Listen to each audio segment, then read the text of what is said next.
So I'm sure you all know by now that it's one thing to have a podcast and another thing to market it well. As of September 2021, there were 4 million podcasts registered worldwide, and that was 3 years ago. That is a lot of podcasty content for listeners to get a grip of. So you need to stand out. Well, good news! We've put together 12 effective marketing strategies that you can use on your podcast.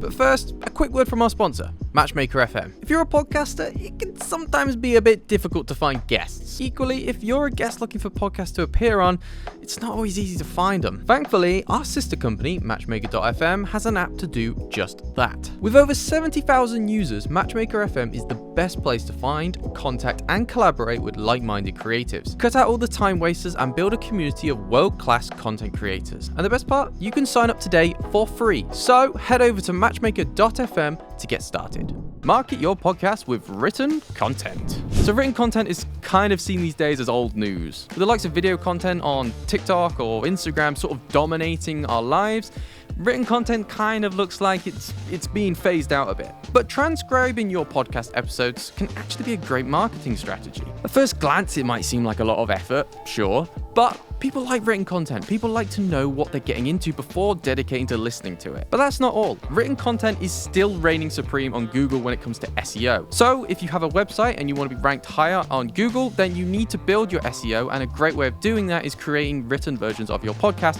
or at least providing a little description per podcast. Another benefit is kind of more straightforward, and that is not everyone can hear podcasts. By transcribing your podcast, you're making it more accessible to the deaf or hard of hearing community. This is a great way of making your podcast feel seen, included, and considered. But one thing I want to stress is don't just transcribe the podcast. Don't just write every word you say or everything that's discussed. Try and do it in a way that stands out to your audience. Like I say, video content reigns supreme because it catches people's attention better than words and lots of text. Vox have created immersive visual transcripts for their podcasts, and these look brilliant. If you could try and replicate something like this, or maybe even integrate it into video somehow, then this is definitely going to make people click. Well, not definitely. I'm not like a magician. Cross-promote your show on other podcasts. If you're not sure what cross-promotion means within the podcasting world, it basically means teaming up with another podcast to try and outreach a bit. But why would I work with another podcast? I'm trying to advertise my own podcast, not someone else's. Well, it kind of benefits both of you. Every podcast has a different audience. So if you can reach out to another podcast audience and try and pull them over to your own, great. There's two main ways of going about this. The first is ad swaps. And what I mean by this is creating a little ad, maybe like 30 to 60 seconds long, and including it in someone else's podcast for maybe like a run of 5 episodes. Within these ads, you can give the audience a little taster of what they might be hearing. And if the two podcasts are similar in each way, like maybe yours is a film podcast and the other one's a film podcast, they might listen to that and think, oh, another film podcast. I need another one of those in my life because I just love films so much. Well, great. Now they know what your podcast is all about. They know where to find you, and maybe you've got yourself a new listener. Plus, ad swaps provide a guarantee that you found a podcast fan. They're listening wherever your podcast already is, so they don't even need to like jump from one platform to another. Say they're listening on Spotify and your podcast's already on Spotify. It's a few clicks to find yours. Like I say, do be tactical about your niche and genre when you do this. If you are a film podcast, that's great, but you don't want to advertise on a sports podcast. They're probably not going to care. The second great cross-promotion idea is content collaboration. So ad swapping is a lot easier than content collaboration, but there is the possibility for greater reward. This is essentially where you invite another podcast host onto your podcast and you go onto their podcast. This obviously gives each audience a better idea of who you are and whether or not they actually want to find out more about your podcast, but it also creates the risk that they listen to you and they go, oh, this guy sounds like an idiot. This obviously gives the other podcast audience a better idea of who you are, your humor, whether or not your sort of style and vibe fits what they're looking for, and maybe they'll head on over to your podcast and have a listen. Again, if you're a film podcast and you're going over to a sports podcast, it's going to seem a bit strange, like what do you have in common? Maybe sports films, maybe that could work, but it's a very small niche of people who love sports films enough to head on over to your very general film podcast. Create QR codes for people to scan. So back in the days of like paper advertising, obviously you'd put a poster up and it would say where to find your business. There would be a literal address.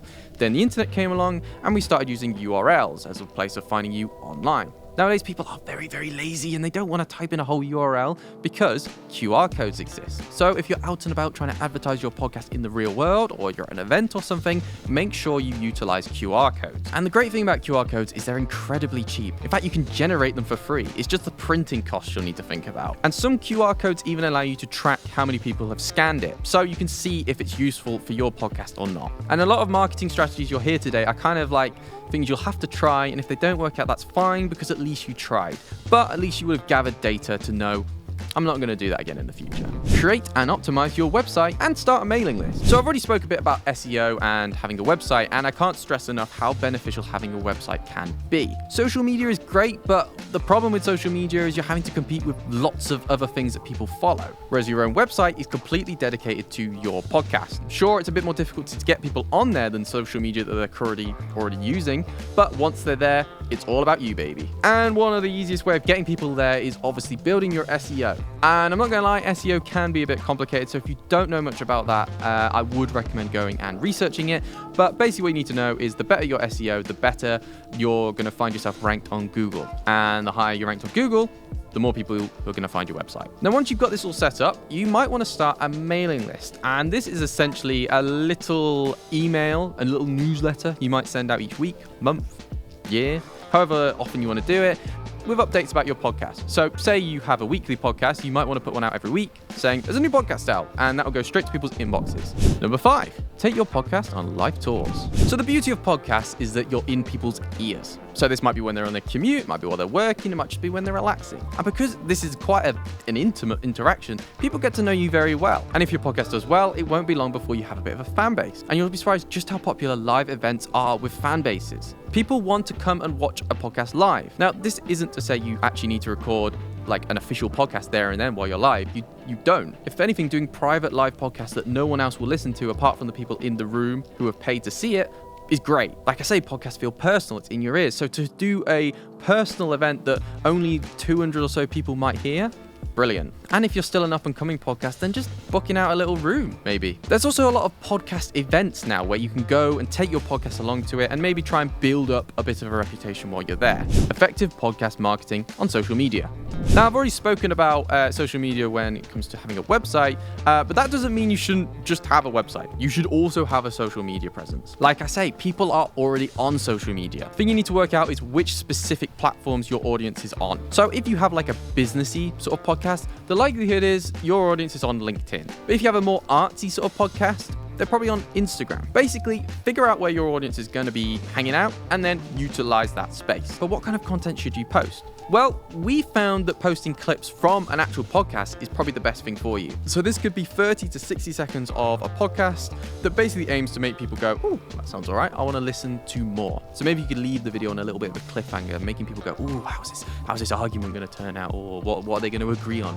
It could be totally up to you. But as long as you use the social media to make people go to the podcast rather than just let people be satisfied with what they're seeing on that page, that's great. So now you have your social media accounts, you probably want to expand your following on there. By expanding your following, you might expand your listeners. Now, one of the best ways we have found to do this is to run giveaways. And I don't just mean put a post out saying like this post if you want to win a hat, because people will do that easily, very easily, and you won't benefit much from it. So figure out, how can I get something from this? And the best way of doing that is making people share the post and follow your account every time you do a giveaway. This ups your following and it makes people see the giveaway who probably wouldn't anyway because the person before shared it. Plus, it's so easy to do this now with lots of online giveaway tools, scanning your post for who has done all those free things, and then only putting them into the draw. Say someone has liked the post but hasn't reshared it or hasn't followed, they won't be included.